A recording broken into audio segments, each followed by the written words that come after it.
para lá do uivo. Lobo mau, esqueçam, isto não é meditação. Lobo mau, malévolo. Ui, que traquinas, olha o vilão. Cuidado, salvem as princesas. Lobo mau. Estou a aclarar a voz. Não quero que confundam o meu tom com o da raiva. Isso são tempos que já lá vão. Hoje trago-vos a fábula chamada O Companheiro de Viagem. Já sabem como as coisas funcionam aqui no Estaminé. Começo com a versão oficial, com algum lamiré da minha lavra. Dar-vos-ei pontos de vista de personagens que entraram nesta conversa, colhidos aqui e ali por vias travessas, e acabo com o meu ponto de vista, o ponto de vista do lobo mau, de quem andou por lá a observar o desenrolar desta história. Era um jovem chamado Johannes, vamos tratá-lo por João, ao qual morreu o pai. João, ingênuo como uma ovelha que tirou um workshop de empatia numa alcateia, resolve pegar no que sobrou da herança, pouco, e foi a correr mundo à procura da bondade das pessoas. Diógenes, o cínico, não encontrou nada, ao que parece, e era um putinho, um Joãozinho, que podia ter sido uma anedota. Uma coisa é certa, João não tinha claramente redes sociais. Morre-nos o pai, só havia duas soluções, ou metia-se no álcool, ou tornava-se influencer de viagens. João escolheu a segunda hipótese. A primeira paragem do João. No início de uma road trip emocional, o Jota assiste a um grupo de homens a espancar um cadáver à porta de uma igreja. Sim, escalou rápido. Aparentemente o morto tinha dívidas. Já faz sentido. João, sendo um bom rapaz, ou mais cândido que o Cândido de Voltaire, dá o que tem, e é pouco, para enterrar o morto com dignidade. Sim, dá todo o dinheiro que acabara de herdar. Parabéns, João. És oficialmente sem abrigo. Enterraste o teu futuro com um cadáver estranho. João é pobre em ouro, mas milionário em karma. De seguida aparece um homem misterioso, o chamado companheiro. Não tem nome, não é vítima de perguntas, tem ótima vibe, e uma aura eu sei algo que tu não sabes e se te portares bem revelo-te no fim. O estranho diz, vamos viajar juntos. E o João, em vez de gritar por socorro, diz, claro, vamos fazer uma série da Disney. Comecemos o arco das boas ações, más decisões. Pelo caminho, ajuda uma velha a recuperar os dentes, que me parece uma das melhores histórias de sempre. Há alguém que acabou de perder o pai. Alguém que ajudou a enterrar um morto que alegadamente tinha dívidas e perdeu tudo, tornando-se sem abrigo. Vou ajudar uma velha que alegadamente perdeu os dentes. E não contente com isso, segue para uma cidade em que há uma princesa que está a matar pretendentes com adivinhas impossíveis. O familiar e medieval concurso, que não chegou aos nossos tempos, parece-me, ou acertas ou decapito-te. Sejamos sinceros, se fosse televisionado teria muita audiência. A princesa linda, mágica e amaldiçoada. Raramente há uma princesa feia. Precisamos ser mais inclusivos na fialdade. A princesa, que anda a decapitar homens como quem apaga fotografias do ex-namorado, está sob feitiço. Ninguém é má em contos de fadas. É sempre uma maldição. Ao que parece, psicólogos e advogados não fazem farinha nos contos de fadas. Porém, João, o nosso pacato tantã, quer casar com ela. Porquê? Porque é linda. E chega. E podemos ficar com o aforismo. O tesão mata qualquer biografia sinistra. O tal companheiro, cada vez mais estranho, descobre as respostas às adivinhas. Levita até o covil do feiticeiro, o qual pôs a princesa sob feitiço, e no fim, diz que está tudo resolvido, corta a cabeça ao feiticeiro. Parece um conto infantil que o mafioso diz à criança antes de dormir. Quando não consegues resolver os teus problemas, manda um dos teus capangas resolver por ti com magia, entre aspas. O feitiço acaba e a princesa acorda simpática e tudo acaba como é expectável em amor eterno. O plot twist chega no final. O companheiro revela-se como o espírito do homem morto no início, aquele que estava à porta da igreja a apanhar, e desaparece no ar. Os fantasmas dão-nos sempre uma lição importante. Mesmo as almas têm horário de expediente. Moral da história: ajuda aos mortos, ignora todos os sinais de perigo, não faças uso do cérebro, e se alguém aparece do nada a oferecer soluções mágicas, aceita. Os vendedores de banha de cobra não existem. Se fores mais razoável, não ajudes desconhecidos com todo o teu dinheiro. Se o fizeres, ao menos certifica-te que ganhas uma princesa em troca. Esta foi a versão mais ou menos oficial contada pelo lobo mau. Mas temos o ponto de vista do companheiro, o ex-morto, o espírito temporário, o coach existencial. aquele que estava a apanhar rija pancadaria à porta da igreja. Sou o companheiro. O tipo que aparece do nada, tipo funcionário da FNAC quando fareja que vamos comprar algo, e se desvanece qual funcionário público, quando precisamos dele. Tinha umas dívidas. E eis que o João chega, interrompe aquela cena de pancadaria e dá o dinheiro todo para me enterrar com dignidade. No fim de contas, comprou a minha dívida.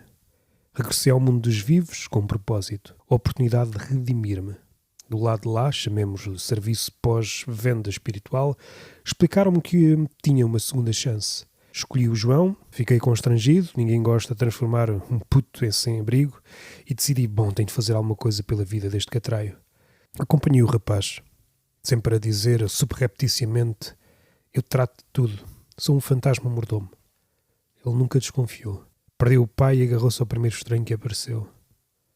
O João é muito lúcido. É o tipo que se aproxima de um rio de lava e diz, parece uma boa zona para acampar. E chegamos à cidade da princesa, bela, muito, amaldiçoada, certamente. Gosta de captar pretendentes? Parece que sim. E o João? Apaixonado em 2 minutos. A princesa com o olhar assassino e ele a planear o casamento. Lá fui eu resolver. 3 adivinhas, todas crípticas, como se fosse a senha do Wi-Fi de um hacker. Descobri que a princesa estava sob um feitiço. Havia um feiticeiro ao barulho. Nunca é apenas uma questão de personalidade. Se esta desculpa se espalha, estamos lixados. E o João casa com a princesa. É simpática agora, como se tivesse saído de um retiro de yoga. O João teve sorte. Apostou no cavalo certo. Fugiu da decapitação certa de uma princesa enfeitiçada. A moral da história? Nunca subestimes o morto que enterraste. Podes estar a preparar o teu final feliz. Com licença. Tenho um príncipe caloteiro em Viena e uma bruxa a precisar de terapia, desaparecendo em 3, 2, 1. Foi a versão do companheiro. Segue-se a versão da princesa. A assassina de pretendentes à atual rainha, sobrevivente de feitiços emocionais. Não era TPM, asseguro-vos, era feitiço. Sou princesa. A que matou pretendentes com adivinhas. Ui, que horror, pensam vocês. Era uma serial killer vestida de gala, exclamam os moralistas de aldeia. Sejam justos por uma vez. Estava amaldiçoada. Cada pretendente tinha de responder a 3 perguntas. E se errassem, perdiam a cabeça. Parece-me justo. E perdoavam-me tudo porque eu era bonita. E eis que aparece o João com aquela cara de nunca me disseram que o mundo é cruel. Fitou-me. Ela é perfeita para mim. Mesmo com a minha reputação de decapitador real. Adoro um homem otimista. Especialmente os que acham que o amor resolve maldições. Quebrou feitiços, acho que gosto dele. Como é que ele se chama? João, não é? Agora mais lúcida posso dar-vos aqui algumas dicas. Se uma mulher faz perguntas estranhas no primeiro encontro, pode estar amaldiçoada. Mas se um homem sabe tudo de ti, sem nunca ter falado contigo, ou é estranho ou é amoroso. Depende da sua beleza. Dependerá da disposição da mulher. Esta foi a versão da princesa. Segue-se a do feiticeiro. O vilão não certificado, o mago freelancer. Vamos pôr as coisas claras desde já. A tal princesa, a das adivinhas, digamos, assassina acidental, o autor do feitiço fui eu. Calma, não vão já para o Twitter a gritar #cancelem o feiticeiro. Trocámos olhares. Ela riu-se das minhas piadas sobre caldeirões. Disse-me, gosto da tua barba, é tipo algodão doce. Ficámos amigos, que no mundo medieval é como se estivéssemos casados. Quando declarei o meu amor, ela respondeu-me, és muito especial para as outras. O feitiço, à luz dos vossos dias, pode parecer machismo, mas era uma medida pedagógica, temporária. Não era para ser para sempre. Era um feitiço corretivo, variado de vinhas impossíveis a pretendentes, até escolher alguém digno. Esperava que esse alguém digno fosse eu. Ninguém entende o coração de um feiticeiro magoado. E eis que aparece esse intrometido, o companheiro, o espírito reencarnado. Vigiou princesas adormecidas, ouviu conversas, quebrou maldições. E o João? Parece um tipo que confunde um poço com um jacuzzi. Ganhou o coração da princesa por ter acertado em 3 adivinhas. E nem uma prova de caráter. Minha situação atual é difícil. Estou morto. O feitiço foi desfeito. Princesa nem vê-la. E termino com isto. Conselhos a futuros feiticeiros. Se ela não responder às mensagens, não a obrigues a fazer adivinhas mortais. Se foste rejeitado, não amaldiçoes a rapariga. Foca-te nos teus hobbies de magia. Sentes que o mundo é injusto? Não canalizes isso para encantamentos passivo-agressivos. Ou então faz tudo isso, mas certifica-te que o teu lar tem um sistema de alarme contra mortos-vivos. Esta foi a versão do feiticeiro, mas falta uma muito importante. A do nosso parolo monumental. Sou Johannes, ou João, para facilitar. Talvez me conheçam do famoso conto O Companheiro de Viagem, onde um tipo se apaixona por uma princesa amaldiçoada, vence um feiticeiro sombrio e vive feliz para sempre. Versão bonita, claro. Mas aqui vai a verdade. Apaixonei-me por uma mulher que matava pretendentes por falarem fora de tempo. Sobrevivi graças a um morto que me sussurrava respostas. Casei-me com alguém que tinha um histórico afetivo de uma besta mitológica, de um cíclope, por exemplo. O amor e os seus caminhos imprescrutáveis. O início, um pouco desanimador. Órfão, pobre e armado em protagonista com autoestima imbatível. Perdi o pai, chorei. Enterrei-o, fiquei com uma herançazinha e decidi, como qualquer pessoa lúcida, após a morte de um familiar importante, vou conhecer o mundo. Spoiler. O mundo é frio, caro e não há happy hour para órfãos. Surge um homem misterioso, veste bem, fala pouco. O ideal. Aparece quando mais preciso. Uma espécie de mordomo que trabalha 24 horas por dia. E é estagiário na medida em que não recebe nada. Aceita dividir a jornada comigo, sem nunca me perguntar de onde sou ou quanto tenho na carteira. Na vida real isto chama-se burla, mas no mundo das fábulas chama-se ajudante mágico. Não questionei.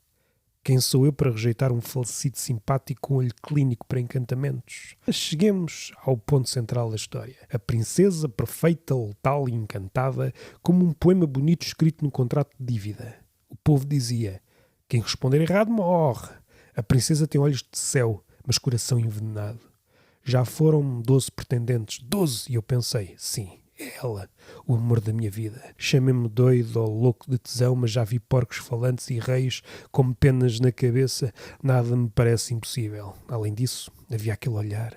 Sabem aquele olhar que diz ajuda-me ou morres? Sim, esse é inescapável. Ponto central da história.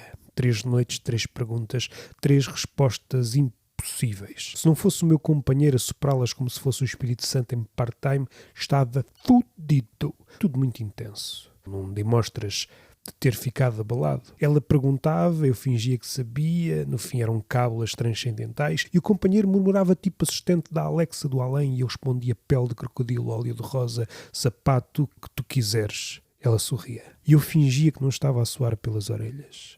Mas nos bastidores havia uma figura, o feiticeiro, o ex-namorado ressentido com o mestrado em necromancia aplicada à rejeição. O mentor das adivinhas era um feiticeiro com arte de quem escreve fanfics sobre um ex em papiro. Condenou a princesa a matar pretendentes porque ela o ignorou. Cabecinha saudável. Um incel que estudou todos os canhões de Hogwarts. Felizmente o meu companheiro ajustou contas com ele. Espancou-lhe os ossos encantados com uma convicção quase terapêutica. Final feliz? Sim, mas com algumas cláusulas. Casei com a princesa, o feitiço foi desfeito, o povo aplaudiu, aplaude por tudo e por nada, capitações e casamentos, L igual ao litro, e a minha alma exausta. Sabem o que não contam nas histórias? A quantidade de trauma que alguém acumula ao ver uma fila de pretendentes mortos. As noites em que a princesa acorda a murmurar enigmas no sono. O facto do companheiro desaparecer logo após resolver tudo, sem sequer deixar um cartão de agradecimento. Moral da história? O amor pode mover montanhas, mas pode, eventualmente, promover decapitações. Tudo depende do espírito do carrasco. Mas também pode arrastá-lo para castelos assombrados, jogos psicológicos e ligações afetivas onde a linguagem do amor é responde bem ou ficas sem cabeça. Se voltasse atrás, sim, voltava, mas levava um terapeuta, um advogado e talvez um detetor de feitiços. Assinado Johannes, o vosso João, sobrevivente do romance fatal, vítima da intervenção sobrenatural e agora marido de alguém que sabe demasiadas charadas. Esta foi a versão do protagonista sobre a maminha do lobo mau. O tipo que o sistema judicial dos contos de fadas catalogou como criminoso reincidente com tendências gastroinfantis. A saga do futuro príncipe João e a princesa das adivinhas. O companheiro da viagem. Eu estava nas redondezas. Sou o mau da fita por comer cabras de 10 em 10 km quando o rei faz anos, enquanto esta princesa faz cosplay de guilhotina francesa e não lhe acontece nada. Hipocrisia monumental. João, que deve ser o irmão gêmeo de Cândido, era ingênuo. Vinha de mãos vazias, coração cheio e cérebro em piloto automático. Fitou a princesa, uma mulher com taxa de mortalidade de um coliseu romano, e pensa, sim, é esta. E o companheiro? Estava sempre um passo à frente, o que é fácil quando se levita. O companheiro era basicamente um consultor da alma. Acordava, fazia charadas. A princesa acordava, fazia charadas e voltava a pentear o cabelo. Era uma mistura de esfinge, edipiana e influencer. E eu a ver, a digerir, mentalmente, e a reformular o meu lugar neste mundo. Durante anos fui o vilão, bastava aparecer e a música de fundo denunciava as minhas intenções. Atualmente sou espectador. Assisto a exorcismos, ressuscitados em missão e cogito quem é o verdadeiro monstro aqui. Quem come uma avózinha uma vez por outra ou quem espalha mortes por adivinhas. Sou o animal mais lúcido neste reino de alucinados. Tenho uma dica para vocês. Se virem um morto a falar, uma princesa que mata com perguntas, fujam, nem olhem para trás. Assinado Lobo M. Observador não autorizado, predador reformado, reduzido a comentador de tragédias. Se precisarem de mim, estou na floresta, a observar. Para lá do uivo. Mas eu tenho aqui uma versão complementar. Ao que parece, há um corvo que também viu a história e tem algo a dizer sobre ela. Estas são as memórias de um corvo palaciano, diário de um pássaro que viu demais e cagou onde ninguém esperava. O corvo Cornélio, observador aéreo, ex-familiar do feiticeiro falido e ornitólogo honorário das misérias humanas. Boa tarde, humanos. E outros vertebrados menos inteligentes. Sou Cornélio. Corvo de profissão, cínico de vocação, pousado nos parapeitos do castelo da princesa assassina durante 7 anos. Vi mais cabeças rolarem do que um barbeiro bêbado com tremores. E não, nunca fui bem-vindo. Para eles eu sou a ave agoirenta. Mas se querem agoiro, olhem para um príncipe com esperança. O castelo tinha vista para o abismo, literal e emocional. Cada pretendente que subia à colina achava que ia encontrar o amor verdadeiro. Encontravam 3 adivinhas e uma execução com hora marcada. E eu ali, no beiral, a fazer croá para tentar avisar. Volta para a tua carpintaria, Alberto. Ela não quer estar contigo. Mas ninguém ouve um corvo. Só se for para fazer decoração. E a princesa, aquela com uma beleza de calendário litúrgico e alma em modo firewall emocional, e uns olhos brilhantes. Um cabelo com um volume de lenda e um pequeno detalhe. Amaldiçoada. Andava sempre a recitar enigmas como quem lê rótulos de veneno em verso. Se respondias mal, ela acenava. O carrasco afinava a lâmina. E eu bicava uma bolacha esquecida de outra fábula. Chamem-me insensível, mas depois do 10º cadáver a comoção perde a altitude. E o João, esse pombo correio com líbido e fé irracional, perdoem-me a redundância, e depois é ele, o futuro príncipe, chegou com aquele ar de quem acha que todos os finais são felizes e que o amor vence tudo. Ele que passou por uma morte trágica ao início já se esqueceu. Estamos a falar de decapitações múltiplas. Convenhamos, a princesa tinha um currículo de fazer inveja a qualquer terrorista. Ele subiu, sorriu, confiou num desconhecido morto, e até eu, que como cadáveres em festas temáticas, achei estranho. E ganhou o prémio máximo. Casamento com uma princesa decapitadora. Parabéns, campeão. Mal sabe ele que o feitiço não apaga os traumas, só os maquilha. E o companheiro, esse espectro do bom coração, ou sou um morto com fome? Eu não tenho respostas, só perguntas. Como é que um morto sabe tanto? Porquê tanto empenho? Dívida kármica? As dívidas eram reais, avultadas? E de que ordem eram? O feiticeiro era o meu antigo patrão. Fracassou em tudo, até no feitiço. Trabalhei para ele. De estágio não remunerado, sabem como são as coisas. Ele queria ser o novo Merlin, mas era só um solteirão com mania das grandezas e um estoque infindável de ressentimento romântico. Ela riu-se da minha barba. Feitiço. Ela disse que gostava mais de arpistas. Feitiço. Ela não me respondeu às cartas. Triplo feitiço com cláusula de morte. Nunca é sobre humor. É sobre ego. Eu sou uma testemunha ocular, humilde, com penas, pronto para julgar. E tudo o que vi cabe numa frase. As pessoas são mais perigosas que as feras. O lobo mau, o marginal em busca de comida. A princesa, o míssil emocional involuntário. O príncipe, o inconsciente funcional. O companheiro, um stalker espectral com boas intenções. O feiticeiro, um ex-namorado com feitiçaria. Pior tipo de ex. E eu? Pousei, observei, caguei no parapeito e segui voo. Como um verdadeiro sábio. Ou pelo menos como alguém que ainda sabe distinguir um drama mal resolvido e uma tragédia encantada. Moral da história: nunca confia numa princesa que vos convida para responder perguntas. Nunca confia num morto que sabe demais. E nunca, mas nunca, subestimem o que um corvo viu. Assinado Cornélio. Corvo observador, com 9.000 horas de voo e 0 ilusões. Para lá do uivo. Lobo mau. Mau, esqueçam, isto não é meditação. Lobo mau, malévolo. Ui, que traquinas, olha o vilão. Cuidado, salvem as princesas. Lobo mau.